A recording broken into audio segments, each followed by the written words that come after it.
Welcome to Season 2 of the Making Bank podcast, where we continue our exploration of South Florida's entrepreneurial landscape with host Keith Costello, co-founder and CEO of Locality Bank.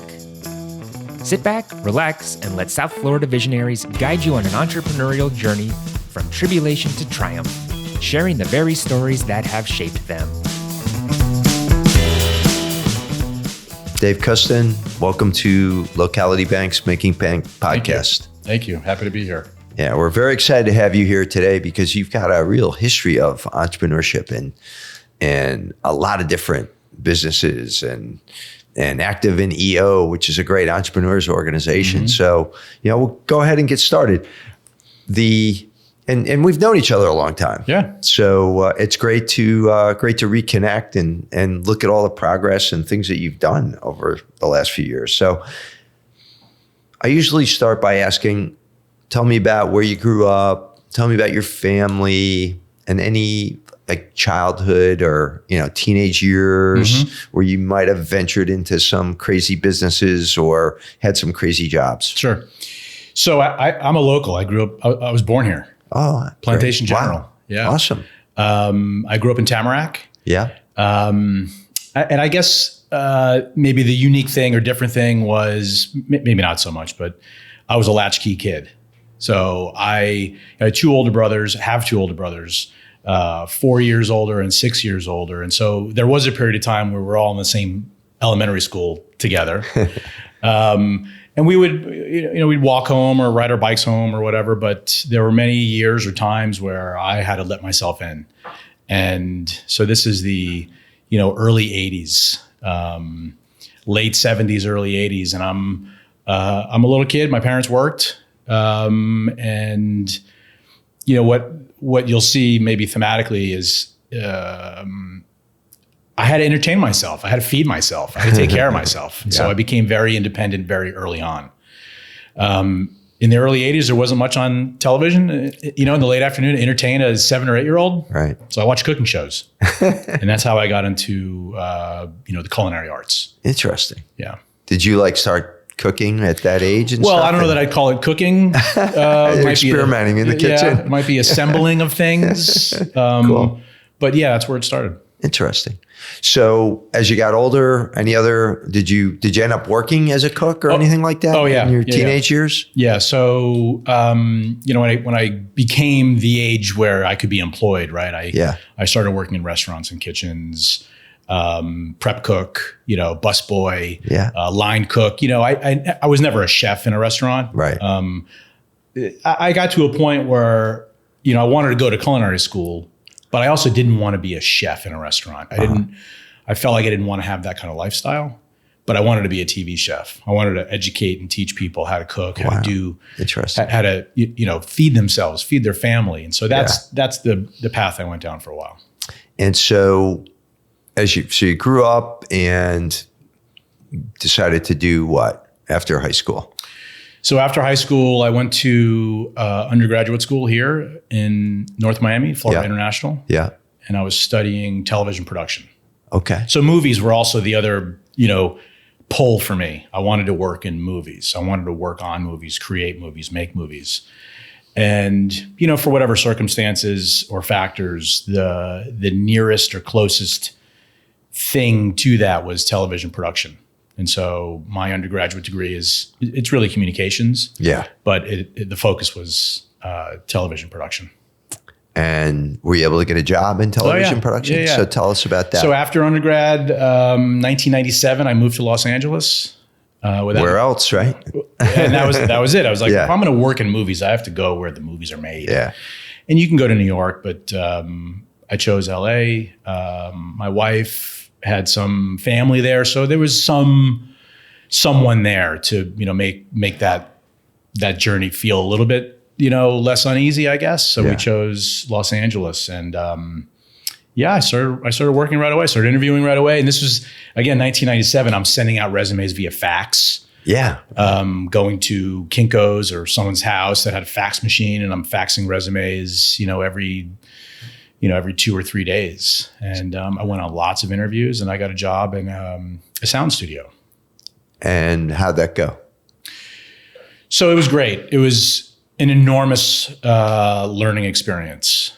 I didn't learn anything in college, first of all, around filmmaking, because I wasn't in film school. So filmmaking is entirely different than television making. Right. And so the studio I worked in was a sound studio for feature films and television. So it's an audio post-production is the real term. And that's where the final visual film is married to the final audio piece.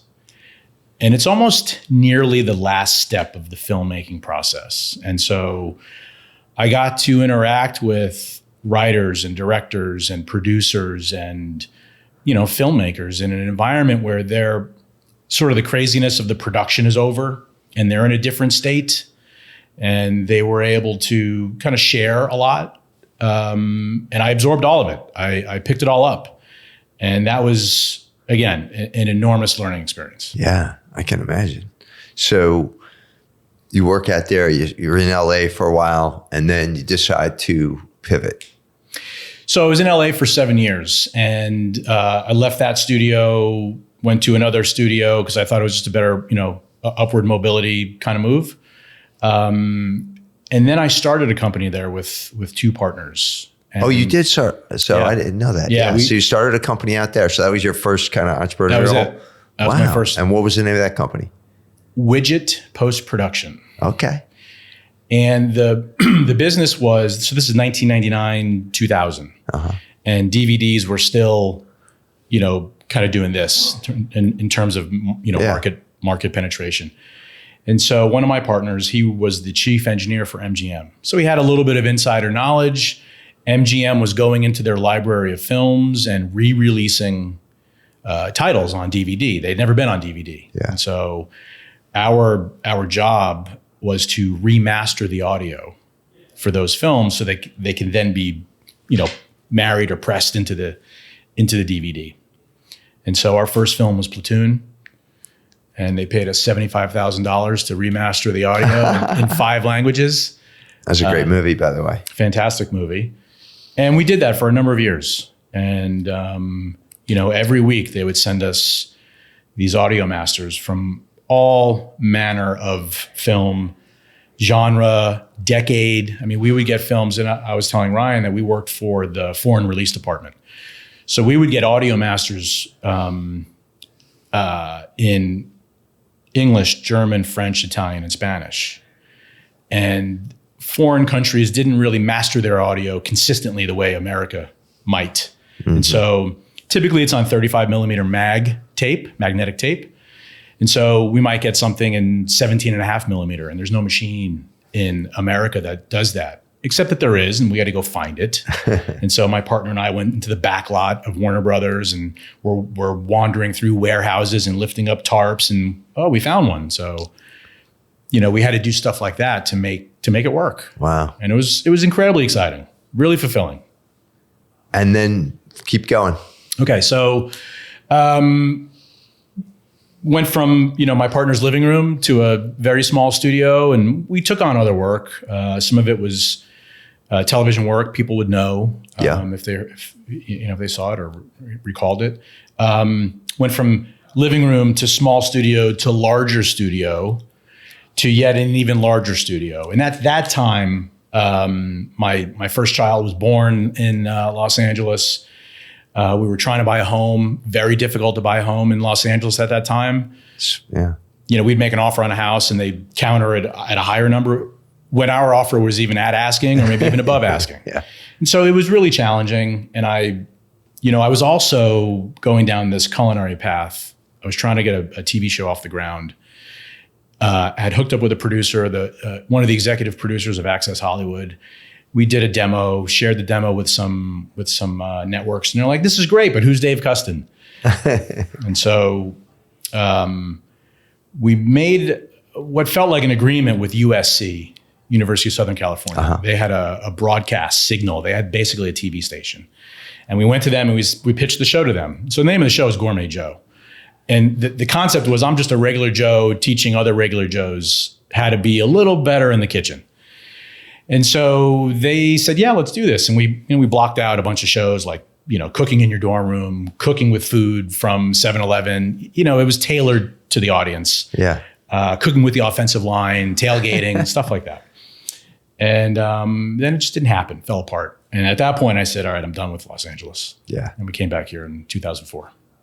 You moved back to South Florida yeah. with your wife and child. One child. Yeah. And then you decide to head in a different direction. Yeah. So in a number of ways, my undergraduate degree was in communications, and I felt that was extremely broad. It really qualified me for nothing. And I had and I think this was myopic on my part at that time, but I had a very narrow professional experience, audio post-production, or even if I just said post-production, people down here would be like, what the hell's that? Yeah. And so I went to grad school.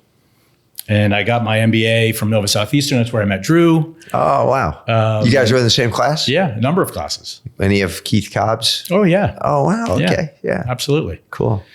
And so I got my MBA, and then I started working in marketing down here. I worked for a marketing agency down here, and I started there as basically a utility player. I was entry level, if you will. And I used, my goal was, or rather my the framework I used was all of the storytelling framework from Hollywood, which is every story has a good guy, a bad guy, a problem, a solution, a beginning, a middle, and an end. And I just used that framework in marketing to tell stories, to tell my clients, prospects about their story. And I was really successful at it. That framework has yet to fail me. I love that. Yeah, because that's so true, right? And of course, I can't remember the name of the famous book. Brand Story. Well, that's one. Donald Miller. There's another like classic book, but anyway, I'll keep. Okay. I don't want to go there because my mind is not working. But that's great. I mean, storytelling is so important. I mean, that's really what it comes down to with marketing, right? And so the fact that you identified that and used that Hollywood background to expand that. So what did you do? What did you do with that storytelling? Well, I helped my customers. I helped the agency's customers. I helped them win. I helped them accomplish their goals. And so I stayed at that agency for about 4 years. I left there. I went to a software startup here in Fort Lauderdale as the CMO. And that was an angel-funded software startup. So, this is 2008 now. And, I was trying really hard to grow that brand, acquire customers, but with a very limited budget. Yeah. And so fast forward to 2009, you know what happens in 2009 as a banker. And I was out of a job. Yeah. Early 2009, March of 2009. And, I said, what the hell am I going to do now? There's no way I'm going to replace this income I had. It was a nice job. Yeah. No way I'm going to replace this income in this job environment. So I said, I'm just going to go try to do this on my own, consult, build a little branding agency. And that's what I did. I started Element M. Okay. In 2009. And about 30 days into it, I had my first client. I was with that client last night, as a matter of fact. Having drinks, yeah. That's us. Can you tell us who it is? Yeah. You know Alan Rubin, Alec Bradley Cigars? I don't. It's a cigar company? Yeah, cigar brand. And so 2009, they are, I need to meet them. I love cigars. Yeah. They're what's called or considered a boutique brand, at the time. And they were struggling to find their position in the marketplace. Yeah. And so I helped them solidify that. And, we launched most brands that are able to, they need to be in Cigar Aficionado. Right. They need to be seen there. Yeah. And the more real estate you have in that magazine, the more legitimized you are. Yeah. From an advertising standpoint. So, Alan had a full spread in every issue, and we had to leverage that real estate. And so we did so with a campaign that was unique to them and unique to the industry. And it elevated them in a material way. Wow. And he's still going, still got the same business? 6 months ago, he exited. Oh, he exited. Okay. For a very large number. Nice. Yeah. Well, congratulations, Alan. Very proud of Alan. That's great. Yeah. You helped him get there. I like to think I played a part. Yeah. So L&M, so you're doing that. You have clients. Do you end up bringing in any partners or hiring people, or how does that go? Yeah, so back to 2009, what I thought was the great thing about 2009 was there were so many gifted, skilled professionals like me that were free agents. Right. Everybody was a free agent in 2009. True. And so I was able to put together a sort of a band of misfit toys a little bit of really gifted people in their discipline. So I had PR, I had design. On contract? Yeah. Awesome. Yeah, very smart way to go. And so I had a pretty good, relationship capital. Yes. Pretty good bank of relationship capital. And I traded on that. And it's really important to have that. And I would get projects, some, very short term, some longer term. And I would use that band of misfit toys to execute. Excellent. And then when does Content Bacon come into the picture? So around 2012, I joined Entrepreneurs Organization. And they have two parts of the organization.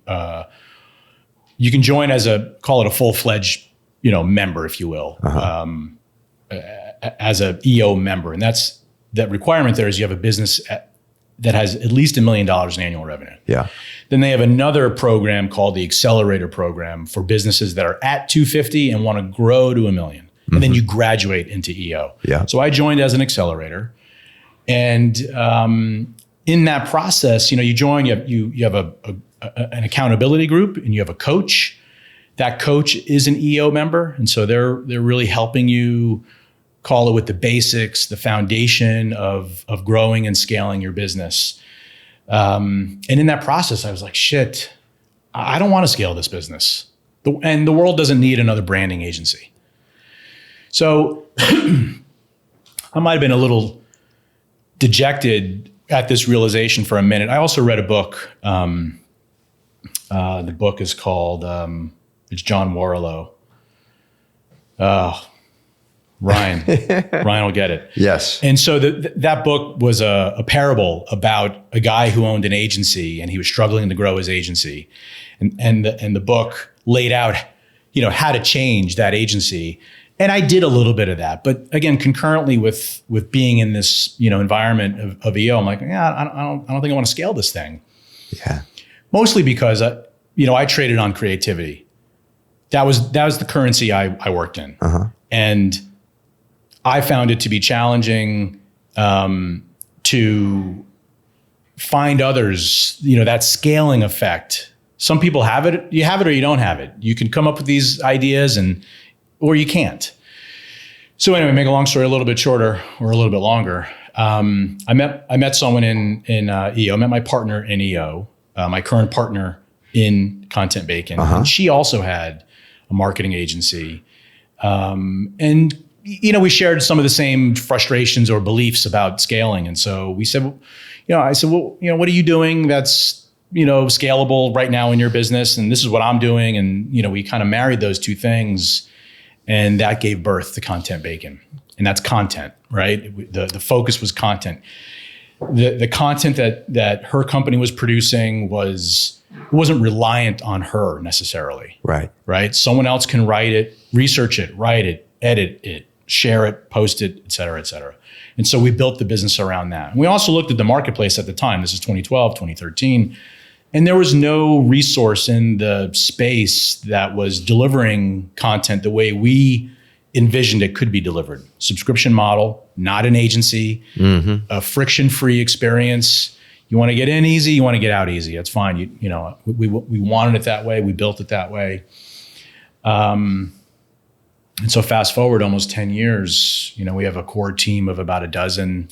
We have, I'm going to say 50 freelance writers and editors, designers on the team. We have a lot of customers and we produce, hundreds of pieces of content. And that's a subscription, like a SaaS? We call it content as a service. Oh, CAS. CAS. Okay. That's right. Yeah, because I guess it's not software, right? It is content as a service. That's a great idea. Subscription. And subscription model businesses are, it's kind of the model, I mean, for a lot of entrepreneurs. Yeah, it is. And we thought of that going into it. We thought of, when we went into it, we also gave thought to, well, how are we going to grow it, scale it, and exit it? Mm-hmm. We may never actually exit it, but we want to build it as if we were. Yeah. And so that was one of the considerations. Subscription models sell at typically a greater multiple than others, than non-subscription model businesses. So we considered all that. As a banker, that's a nice cash flow model, right? Absolutely. A subscription business. So it was out of really your involvement in EO that this business got created. So, and I think just to pause for a moment on that comment about EO, how there's this, and this is some great advice for the people listening who are aspiring entrepreneurs, or hey, maybe they got that company that's doing 200,000 or 250 and they want to scale it. EO sounds like a great place for them to go. You want to talk a little about that? EO is great. I mean, EO's been instrumental in my growth, my development, not just from, having access to knowledge, let's say, but also being with people, being in an environment that me as a person, benefits from, my own personal development, becoming aware of and having access to things. And so transformational. So I eventually graduated. Both of us graduated. We scaled that business, grew the business. 7 years ago, we graduated into EO. Nice. And then you're placed into what's called a forum. And so when you're an accelerator, you change that group yearly. Gives you access to others, different coaches. But when you get placed into a forum, that's your forum. I mean, you can leave your forum, but it's kind of like your place now. You have a family, so to speak. How many people in that forum? No more than 8. Yeah. So that's similar. Like I'm in Vistage, right? It's very similar. YPO, and they're all kind of similar organizations in terms of, and so, but I think you're the first one who's talked about EO, which is great because I know a lot of people who have benefited from EO. As I say, it's transformational. So as you look, anything new going on? So in the last 2 years, about a little more than 2 years ago. So when I started Element M, my second customer was also it was a big deal for me at the time. It was like a major step up in the services I had to deliver, the game that this particular person was playing. If you remember the company Redcap, here in South Florida. Sure. So the founder of Redcap engaged David Zwick. Engaged Element M in December of 2009. Okay. And the task there was to help him brand and launch this new concept, this driving service. Yeah. And so a little more than 2 years ago during COVID, he called me. And so we did all that. Yep. Very successful. I remember Dave going around as Redcap. Yeah. I'd see him out. That's me. That's you. my red cap, his head, but my red cap. For that project, I was, initially my gut said, we have to make this driver, we have to brand the driver as much as the name, we have to make the driver a thing. Yeah. And I also wanted to turn the name into kind of like a verb, like let's red cap it tonight. Yeah. Did you red cap it here? Right. And we did all that. Yeah. And again, David will tell you that it was a huge part of the success of the brand. Oh yeah, the branding was phenomenal on that, I gotta say. So he calls me about 2 years ago during COVID, and he says, "Hey, I want to start a cocktail ice company. You want to do it with me?" I said, "Yeah, it's great. What's that?" I drink my bourbon neat, so I don't know anything about cocktail ice. And so. We brought in a couple other partners, Sean Guerin, who you know, another gentleman who you probably don't know, but is in David's circle. So the four of us acquired an ice sculpting business. This was during COVID. Again, this is like a little over 2 years ago. A 25-year-old ice sculpting business based in Deerfield Beach, and COVID killed the business. Mm-hmm. Events were no more. Right. And so we bought that business knowing that it had all the infrastructure in place to continue to grow ice sculptures when they events came back, right. But also launch the cocktail ice product line Yeah. or product lines. And so that's what we did. 2 years ago, we bought the company, rebranded it to Ice Butcher, purveyors of perfect ice tagline. And, fast forward to today, the event business has come back. Right. Ice sculptures are selling very hot. Ice is very hot. And then the cocktail ice business is also doing really, really well. We have dozens of customers in Tri-County. We have a ton right here in Fort Lauderdale on Las Olas. The restaurants and bars and Yeah. Interesting. So that's keeping you busy. So you've got L&M. Yeah. You got Content Bacon. Yep. You got the ice company. Yep. Anything else going on? Yeah. So one more thing. And you got kids and, a family and, everything else. But and a lot of these things I'm involved in, they're all, like sort of fractional roles, right? So very recently I got involved. It happens to be my brother's company, which it's exciting to work with my brother. It's the largest, one of, if not the largest, physician-owned physical therapy networks in the country. Huh.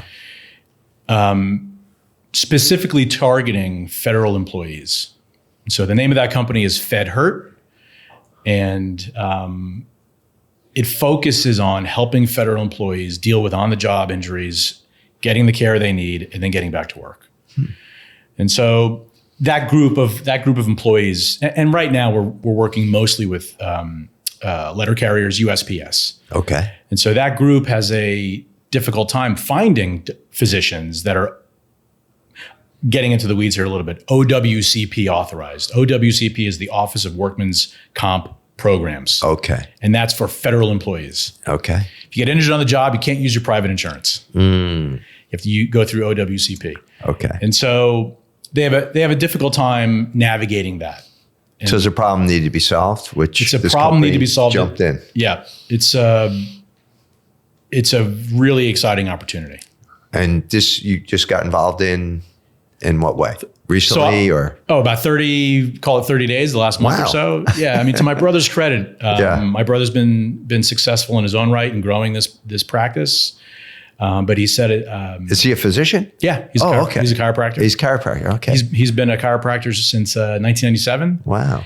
And in 2017, he discovered this opportunity, this need, in the market. And so he said to me recently, Dave, I've taken this as far as I can take it alone. I could use your help. And so I'm, fractional head of growth, call it. Nice. And I'm helping with a number of things. Yeah. Internal operations, positioning, patient acquisition, and all that stuff. So there's a lot here today. A lot of businesses, a lot of entrepreneurial journeys, some that worked out, some that didn't. Yeah. I mean, this is an epic story. So, I mean, when you came in, the other day and we were telling you about what we're doing, I'm like, hey, you'd be a perfect podcast guest. So I really appreciate you doing this. So out of all the lessons you've learned, and you've had a lot of experience with entrepreneurship, good and bad, what is one of the most important lessons that you've learned from your experiences? If there's a few, but I think, keep going is one of those lessons, right? Yeah. There's, overnight success is usually 15 or 30 years, that kind of thinking. Right. But keep going, keep creating, keep inventing, don't stop. And how about mentors that have helped you along the way? I mean, that's kind of from mentors, right? Well, Alan, who I was with last night, he's a mentor. He's been a really great source. I've been blessed with having relationships with men who have accomplished things in business, and in life, and they have been mentors to me. Alan's one of them, and so. He's one of those overnight successes that took 25 years, right, or more, and you keep going. And I'm sure some of those people from EO, or no. Well, how would you describe that? It's a little different in EO. In EO, it's not so much mentorship as it is experience sharing. That's kind of the mantra, if you will. That's Right. the way that we help our forum mates as we share through our experiences. Yeah, that's true. That's how it is in Vistage as well. I wouldn't call it mentorship, but you trust these people and you share and you learn from their experiences because they're in similar situations and everything. So what about in terms of, as you look at your career, what do you see? You've done so many different things and you're just getting involved in a new one. What do you see for your future? Yeah, well, those overnight successes are going to start to become, they're going to get to that point, right? Yeah. Like, I believe we're going to grow and scale Content Bacon to a point where someone will want to acquire us. Mm-hmm. And whether we go through with that or not is sort of immaterial. Yeah. To accomplishing what we set out to accomplish. Right, was to build and grow and scale this thing. And so that will happen. I'm connected with a couple of successful guys, with Ice Butcher. Yeah. David and Sean, and they've had some wins, right? And so I'm expecting to experience that with them. Yeah. It's going to take a few more years. Yeah. But that's what I'm expecting. Yeah. And then with Fed Hurt, we're going to grow this thing and it's going to be big. It's going to be very big. Yeah, it sounds super exciting. So, anything else you want to add or any advice that you have that you want to share before we go to the lightning round? Well, I mean, you in the pre-show notes here, you have advice to young entrepreneurs. And I think what I said a minute ago about keep going. Well, start, right? If you haven't started, start. You can't keep going until you start. Yes. I think the other piece is perfection is the enemy of done, or perfection is the enemy of good enough. Yeah. I think a lot of folks out there sabotage themselves by wanting perfection before they release a thing or do a thing. And I say, that's bullshit. Like, put it out there. Yeah. That's great advice too. Yeah. I mean, just getting going, getting started. Yeah. You're going to have your ups and downs. Everybody does. I mean, it's just business. So, and the last thing I'll say is about that. Yeah. To anyone wanting to venture out on their own, irrespective of their age, have a body of work. Have a body of work that you can show someone that you want them to engage you, pay you, partner with you. You could say, look what I've done already. It's so important. Mm-hmm. You can't get customer 2 until you get customer 1, right? And when you get customer 1, you got to do a good job there. Build your portfolio as a body of work. And so proof points. Yeah. And so you got to have that. That's a great point. I thought of the name of that book. It's Hero of 1,000 Faces. Have you ever heard of that book? No. You should get it for sure. Okay. See if you can find the author of that book. He's a famous. I was thinking Joseph Campbell maybe. Joseph Campbell. Exactly. Good. Yes, Ryan. Okay. And the other one's Built to Sell. I couldn't find John Warlow, Built to Sell. Other ones from John. Okay. Yeah. John has a podcast that's excellent. But definitely check out Hero. You'll love it. Okay. It's like a classic brand story, but it's like the guy who wrote it, it's on another level. I mean, it's not an easy read, but it's impactful. So, all right, this is not about my books. It's about yours. What's your favorite book? Favorite as of late would be Shoe Dog. Oh, nice. Talk about a marketing. We got that one already, don't we? It's fantastic. Yeah. It's a terrific book. Because we get all these books and we put them in our library for everybody. What's like your theme song? You got anything from your youth that's like you're playing back in Tamarack in the day? I read that question and it made me chuckle because I don't have one. I don't really have a favorite song. I'm just not built that way. But we take that. We take a pass. Okay. What is the best piece of advice you ever received? Yeah. Build the muscles around taking care of yourself, being good to yourself so you can take care of others and be good to others. Yeah. It's kind of like put your own mask on first, a little bit. Right? Yeah. Fill your cup so you can fill others. Yes, exactly. Good one. So AI, you're not allowed to say more than one word. Is it because you could go, everybody starts trying, even though I say that to everybody, they go off on this one. Are you scared of it or are you optimistic about it? Not scared, leveraging it. Beautiful. That's the best answer we've had yet. Very short. If you could have dinner with anyone living or dead, who would it be? Probably my dad. That's a good one. And I'm assuming he's passed away. 2016. Yeah. Wow, that hit me kind of. What's something you're grateful for today? This time. This is great. Awesome. Well, we're grateful for you being here. So let's right back at you. What's a travel destination on the top of your list? There's two that are calling me: Switzerland and Japan. Oh, wow. Yeah. Well, Drew can fill you in on Japan. I know. I'd like to go with Drew. He just got back. How about favorite movie or Netflix or something like that? Yeah. So, Shawshank always kind of comes up for me, but I think as of late it's Moneyball. Oh, wow. Yeah. I actually, well, I'm not going to get into that, but yes, that's a great movie. I could tell a story about that one, but I'm not going to. What's a fear you've overcome? That's a tough one. There I don't think I have a big, fear that like that. I mean, I think as an entrepreneur, as someone who's out there, putting themselves out there, like there's little micro fears. Like, is this going to work? Am I going to fail? Am I going to lose this investment? I think it's just pushing through those little voices of self-doubt. Yeah. On a continual basis, but just pushing through. Yeah. I've heard somebody call that as like talking to yourself instead of listening to your mind, right? Yeah. So what do you do to stay healthy and active? Hobbies or?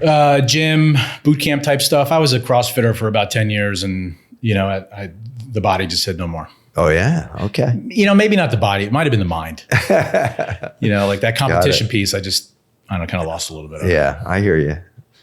I'm still trying to do it. So how can people get in touch with you, Dave? I'm on the social networks, LinkedIn is a good, you're on LinkedIn, I'm everywhere. You're on, and websites are?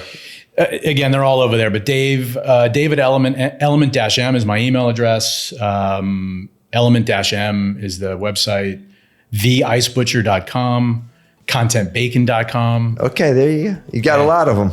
And forfedhurt.com. Awesome. Yeah. All right. Well, this has been a really enjoyable conversation. Thank you. Very informative, very helpful, I'm sure, to a lot of our listeners. So thank you for being here. Thank you, Keith. Appreciate it. Thank you, Ryan. Thanks for tuning in to Locality's Making Bank podcast. Be sure to subscribe on your favorite podcast platform to catch the latest episodes, and visit localitybank.com today to learn more about all the benefits of banking local.